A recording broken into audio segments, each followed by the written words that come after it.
Hey Barbie, guess what? Movies are back, baby! Woo! Films. Films. So the weekend has come, and this weekend, Barbenheimer has come out in theaters. Greta Gerwigs Barbie movie starring Margot Robbie and Ryan Gosling, and Christopher Nolan's Oppenheimer film starring Cillian Murphy, and just so many celebrities that you will be surprised are in this movie. Both of these movies are out now. The movie event of the year is here. They both have come out to great reviews, great reception by the fans, and have already made it past their budgets just in the opening weekend. And I thought to cover both of these movies in one video because for majority of people, these movies are kind of tied together in a weird way because of the meme, and a lot of people went back to back to see them in the same day. Let me know, how did you see them? Did you see both of them on the same day? In today's video, like I said, we're going to be doing two reviews. Before we get started, make sure you leave a like and subscribe. I'd really appreciate that. And as I'm wearing pink, we're going to start with Barbie, and then we're going to do Oppenheimer. If you're here for the Oppenheimer review, down in the description, I have a time code for you, so you can go to that. So let's start off with Greta Gerwig's Barbie movie.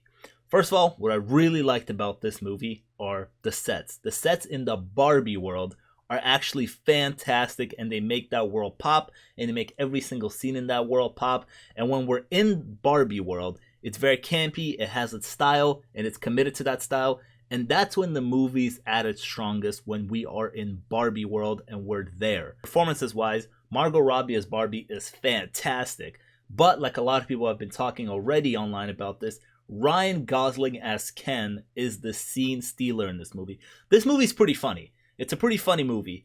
And majority of the funny stuff actually comes from Ken. Ken and him being kind of dumb, but then also when he reaches the real world, he starts discovering what patriarchy is and how men operate in the real world, and he becomes really fascinated with that. And a lot of humor comes with that. But Ryan Gosling is just great in general. Ryan Gosling is a fantastic actor. He's so good that Greta Gerwig gave him his own musical number. There are a few musical numbers in this movie, but a lot of them have to do like ensembles. Like Barbies, I think, have their own like musical number. But Ken himself, he gets his own Ken music number that kind of spreads into other Kens as well. I'm actually going to dive into a negative that I have about this movie, and that's the second act. The second act of this movie becomes very dull because we leave Barbie world. Barbie and Ken both go into our real world, and that's when the movie gets not as interesting as it is when we are in Barbie world, because we leave Barbie world and those amazing sets. Also in the second act, while we're talking about negatives, let me get this one other negative out of the way. Will Ferrell in this movie and his whole group of Mattel CEO boards and all of that, they were not needed. Ultimately, thinking about them, they did nothing in this movie. If you take them out of the movie would not suffer for it. Like, they really did nothing, and it was just kind of a waste to have Will Ferrell in here in that role. Even though I keep saying that the second act of the movie is my least favorite part of the movie, there is one scene in the second act that I thought was just really well done. It's a very simple scene. So basically in this movie, Barbie's journey, Margot Robbie's journey, is realizing that she won't be perfect forever, and it's not about living in this perfect Barbie world, that there's other women experiences and other people experiences out there that are not perfect outside of Barbie world.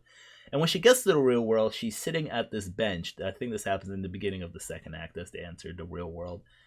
And she looks over and she sees an older lady. She sees a woman that's, a senior nowadays. She kind of looks at her, and I think she realizes, there's other women out there that are not like me, that you don't need to stay perfect forever. You can age and you can still be beautiful. And she tells this old lady, that she is so beautiful. And then this old lady looks back at her and tells her that she's so beautiful. And I thought that was a really well done scene. That's also simple, but very important to the movie. Very, very important to the movie. I was reading online that Greta Gerwig actually fought to have that scene in the movie. And if she did, that's a really good choice, because I think that is a really integral scene to the movie. It might seem simple, but it's very important. When talking about this movie, one can't ignore what this movie is actually about, and that is feminine ideas and ideas of womanhood that I, as a 23-year-old guy, can't relate to. So the commentary side of this movie, the one that deals with what it's like being a woman, that is a large portion of this movie. I can't really have a critique on or comment on personally. That's not really space for me. Although I will point out that on the internet, I've just been kind of looking around and I've seen some women say that they felt really empowered by this movie and they really loved the commentary of this movie.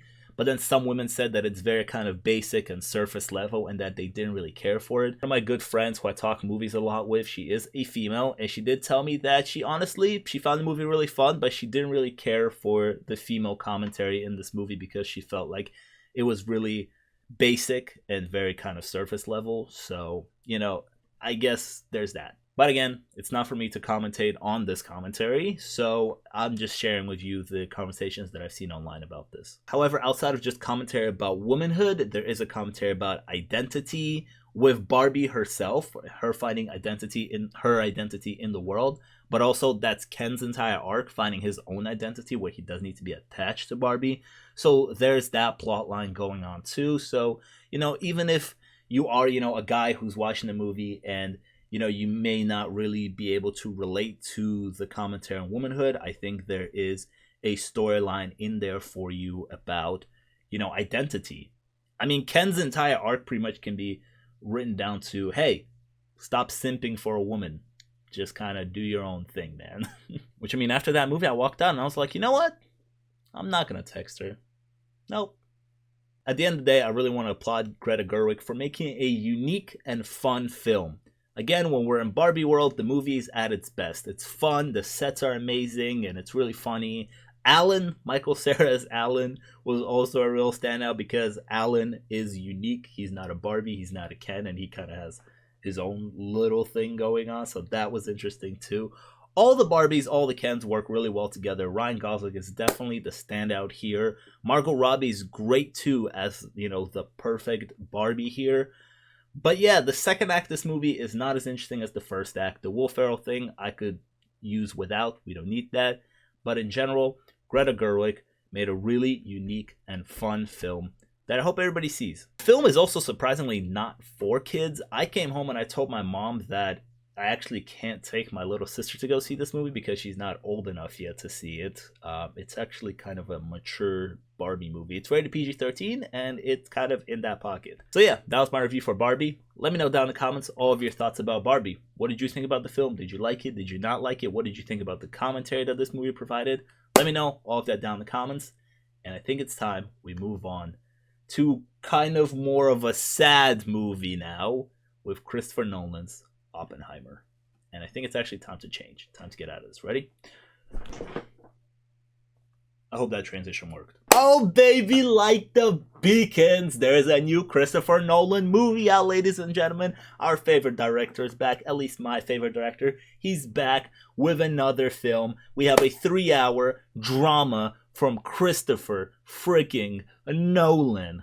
Starring Robert Downey Jr., starring Cillian Murphy, starring Emily Blunt, starring Remy Malek, starring just a lot of people. Let me get all the basic stuff out of the way. Go see this on the biggest screen you can in the best format. I saw it in IMAX. The visuals are amazing. The sound design is fantastic. I love the delays on the explosions because the way the sound travels, it's all great. The sound editing, the sound mixing is sometimes can be iffy a little bit in Christopher Nolan movies, but this one was really good. The visuals are great. I think on the technical level, in terms of filmmaking, that's the type of Oscars that this movie can really pick up on. The editing, the sound mixing, sound editing type stuff, the cinematography maybe. This movie will probably win a lot of awards because not only on a technical level side, but also on the performances. Cillian Murphy as Robert Oppenheimer is fantastic. He is in this movie all the time pretty much, and he is the heart and soul of this movie. He's playing a very complex and complicated individual who is in a very, I would say, complicated situation. Entering this movie, I honestly didn't know anything about Oppenheimer. When I heard that Oppenheimer was the father of the atomic bomb, I thought to myself, okay, so this movie might be a historical piece and might show him as like an evil person, you know? As someone who at the time maybe was like, I need to make this bomb, you know, I'm an evil scientist, I can make this super weapon that will win us the war, we gotta make this. And yes, even though some of that is in there as part of Robert's story and the atomic bomb, it's not the entire story. His story from the movie, it doesn't seem like it was about more like him being this mad scientist that was like, hey, let's just make this bomb and win the war. His whole thing was he had to make this bomb. The Nazis were already working on something like this, and he saw that they were and went, hey guys, if they make this super weapon, we lose. We have to make this bomb before they make this bomb. At the end, when he makes the entire thing, you really see how much that affects him when he realizes, he's like, yeah, we made the bomb, we made this super massive weapon here, and it's going to kill hundreds of thousands of people. And if it gets into the wrong hands, it could kill millions of people. It could even end the world. And I was the catalyst who made the first one. And on that front, from somebody who didn't know anything about Oppenheimer, I really appreciated that from Christopher Nolan and from Cillian Murphy to show a very complex individual who is again in a very complex situation. There are scenes in this movie where we're in Oppenheimer's head and we're kind of watching how he sees the world with a bunch of particles and a bunch of sciencey stuff, and that is like just visually pleasing to look at. I love that addition to the visuals of this movie. The bomb going off was great also. The scene when the bomb goes off, it's a very, very intense scene with fantastic, again, sound editing and soundtrack. Ludwig Göransson is on the soundtrack this time around, just like he was on Tenet. I think I'm not the first one to notice that Ludwig, when he works with Christopher Nolan, just like he did on Tenet, there's a lot of similarities to soundtracks from Hans Zimmer, and I don't think that has to do with specifically Ludwig copying Hans Zimmer. I think that may have to do with Christopher Nolan's style of film and the soundtrack that he really wants for his movies. Because there are some similarities with the sounds. There are just kind of noises in there, right? Like Hans Zimmer. Cillian Murphy probably has the Oscar for the best actor in the bag. But outside of Cillian Murphy, the supporting cast is ginormous. And there are so many standouts in this movie. Robert Downey Jr. as Strauss was great too. Robert Downey Jr. coming off Iron Man, and he gets a Christopher Nolan movie. And in the scenes that he's in, I mean, he's fantastic. He might get a supporting role nomination, but there's also a bunch of other people that really stole the show. Hold on, give me a second. Let me just pull up the cast list here. Matt Damon as this general who recruits Oppenheimer was great too. Rami Malek was interesting because, so it's funny, right? Imagine being such a goated director that you can get all of these A-list actors in your movie and they will just agree to do one scene. Rami Malek, when he shows up like way down the line in the movie. And he's like in the background for a while. He doesn't even say anything. And then he has one scene in the courtroom and he's great in that. That's literally like, you get Rami Malek and you're like, hey Remy, you're just going to be in the background for a little bit. And then you get one scene to shine and that's your scene. And then he takes that scene. A standout that I don't think I've seen many people talk about is actually Josh Hartnett as Ernest Lawrence, who was also a scientist working with Oppenheimer. He was like one of his friends. I thought he was great in the movie too in a supporting role. I didn't see a lot of people give him much buzz. I thought he was actually really one of the standouts of the film. Alden, yikes, I can never pronounce this guy's last name correctly. The guy from Solo, the guy who played Han Solo in Solo. He was also great in the film too in a supporting role here. This cast is full. Jason Clarke was also great. Emily Blunt was also great. Emily Blunt didn't have much to do, but again, she had her moment and she took her moment. A lot of these actors, they're just in the background, don't really have much to do, but they have their moments and they take their moments. So yeah, it's a stacked cast and everybody comes to play, and Christopher Nolan pulls out great performances from everybody, even though if it's just for one scene. This film is also a 3-hour drama that flies by. It never feels like a 3-hour drama because of the editing style. It's very fast-paced editing. We would go to a location for like 30 seconds. The characters would say like 2 words to each other and boom, we're off to another location. I felt like that fast-paced editing really helped the story move along very well, and it really made the 3 hours fly by. However, one of the gripes that I have with the movie is that because the cast is so big, there are so many characters that at a certain point, And because it's so dialogue heavy and everybody's talking about the other person or everybody's just talking about each other, there becomes a point where I got kind of lost in who they might be discussing in a scene, right? Sometimes people would be discussing another individual and we would get like a quick cut to like a flashback and they would show that person and we're like, "Oh, okay, so they're talking about him." But sometimes the movie doesn't do that and then you're just lost and being like, who are they talking about? I'm not exactly sure who they're talking about here. But that's just because the cast is so big. Also, as not so smart of an individual, I'll be honest with you, there are some points in the movie that I didn't understand. I'm not gonna sit here and tell you that I grasped everything that the movie was trying to tell me. Some of the political stuff, there's some moments that I didn't really understand what was being discussed, but I understood it on like a very basic level, kind of. I mean, if you want like a breakdown, at a certain point the government blames Oppenheimer for being a communist and he stands trial for that, he stands kind of trial for that. But all like the big discussions, there are some points where I may have not understood some stuff, but again, I think I got majority of it. And some physics stuff also, because I'm really bad at physics. There are some physics dialogue here and there. But again, on the physics side, hey, they're making a bomb. On the political side, the government thinks Oppenheimer may be a communist. Now the big question is this my favorite Christopher Nolan movie? Now after the first viewing, I can tell you that it's not. However, it is yet another great entry into the Christopher Nolan filmography. It's not my favorite. A filmography that has The Dark Knight, which is probably my favorite movie of all time, or one of my favorite movies of all time. A filmography that has Interstellar, Memento, and a bunch of other stuff. Oppenheimer is like up on the list there, but yeah, I wouldn't say it's my favorite Christopher Nolan movie. It's actually probably, funny enough, it's probably like one of the most complete Christopher Nolan movies because of how big this story is.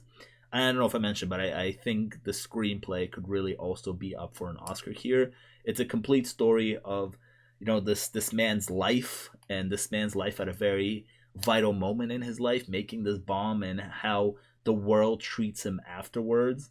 So, it spans over many years. It's great technical filmmaking, visuals, audio, all of that. 3 hours long, gets you the entire story.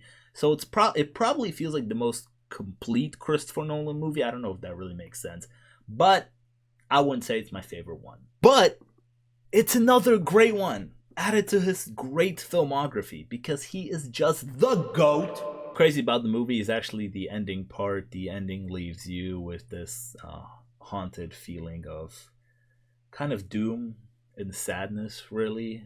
I mean, listen, if you have control of the nukes and you're watching this video, don't push that button. Thank you. It's kind of crazy. We as humanity, somebody on this planet has a control to a button that will launch a nuke.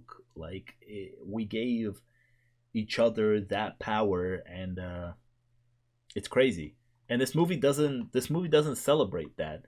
It's a movie about Oppenheimer. It's very much a movie about just this man. It's not a movie about the bomb. I mean, the bomb is a huge factor in it, but it really is a movie about this man. I mean, we see his romantic life, we see his family life, kind of, actually, not that much of it. But yeah, we just dive into this man's mind and how he feels afterwards after making this super weapon that killed hundreds of thousands of people. But yeah, it's a very crazy thing. Like, if you were to make that kind of weapon that killed so many people, like, how would you feel about that? You know what I mean? Especially when, you didn't really want to create this, you just had to create it. Or at least that's the feeling that I got from the movie. Let me know down in the comments. What did you think about Oppenheimer? I would love to have a discussion with you about that. And in general, the Barbenheimer experience is, I guess, here and now over. The movies are still on theaters. Go see it. Oppenheimer is selling out IMAX seats everywhere. Barbie's making tons of money right now everywhere. The movie industry, it's funny because right now, off of these two movies, it's thriving, but there's giant strikes going on right now in support of writers and actors and the creative process in general. So we're in a really weird stage for the film industry, and I guess we'll see where it goes. But with Barbenheimer, Let me know down in the comments. Did you see Barbie? Did you see Oppenheimer? I would ask you guys which one did you guys like most, but I don't want to compare them to each other. My mom and my sister asked me when I came back from Oppenheimer, they were like, which one did you like more? And I thought to myself, I don't want to compare them to each other. They're two very different movies. They do have deeper themes about humanity in their own different ways, but they are two different, very different movies. I would say, if you know yourself and you want like a more of a fun movie, fun 2-hour movie, then go see Barbie. If you know yourself and you like big dramas, 3-hour long dramas with some black and white in there, then go see Oppenheimer. If campy stuff isn't your style, then Barbie won't be your style. If 3-hour dramas aren't your thing, then Oppenheimer won't be your thing. These are two very different movies, but two really good movies in their own way. So I'm just happy to see that the whole Barbenheimer thing ended with both of these movies being great in their own way. And if you enjoyed today's reviews of both Barbie and Oppenheimer, make sure to leave a like and subscribe. I really appreciate that. Check out some of my videos, and I'll see you guys next time. Peace!